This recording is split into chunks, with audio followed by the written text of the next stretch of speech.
আপনার বাড়ি কে চান্দুরিয়া? এই চান্দুরিয়া। আপনার নাম কি? আমার নাম মোহাম্মদ বেল্লাল হোসেন। আপনার বয়স কত হবে? বয়স তো 52-53 বছর।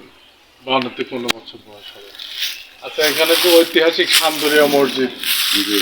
এই মসজিদটা কিরকম ছিল, কি ধরনের? এই মসজিদটা ইটের গাঁথনি ছিল, উপরে গম্বুজ ছিল, বুঝলেন? উপরে গম্বুজ ছিল, 3টা গম্বুজ ছিল বড় বড়, ইটের গাঁথনি ছিল। কিন্তু কেউ বলতে পারেনি এই মসজিদটা কে তৈরি করছে। আমার দাদারাও বলে নেই, জানে না যে কে তৈরি করছে, আমরাও জানি না।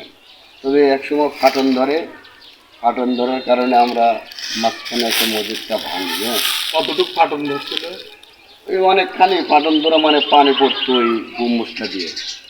হ্যাঁ, গম্বুজটা দিয়ে পানি পড়তো যখন, আর তোলার কোনো পথ ছিল না, যেখানে আর রাখাই যায় না। এটা অন্য সময় ঝুঁকিপূর্ণ, একটু সাবর হতো, ঝুঁকিপূর্ণ হতো।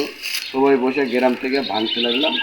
তো ভাঙতে লাগে তো দেখি যে ওর বাবা পায়াত তো ইয়েই ছিল, মানে ওষারই ছিল গাঁথনি, ওই দেওয়ালের বীজ পায়াত করে একটা করে ইট তুলেছি, 4-5 এত বড় বড় ইট তুলেছি। তো ভাঙলাম, আমরা যেভাবে হোক ভাঙলাম, কয়েকদিন মিলে ভাঙে ওর উপরেই দিলাম। শুধু একটা গম্বুজ রাখা হয়েছিল, ওই গম্বুজটা ওইখানে রেখে ওই ঐতিহ্য হিসেবে ওই গম্বুজটা ওখানে দিয়ে দেখছি। মসজিদটা কি আসল মসজিদ কি ওখান থেকে আসল মসজিদ ওখান থেকে এই পর্যন্ত ছিল, বেশি ওষান না। ওর হচ্ছে 3টে গাতার হইতো না, 2টা গাতার হইতো, আর একটা ইমানের গাতার হইতো।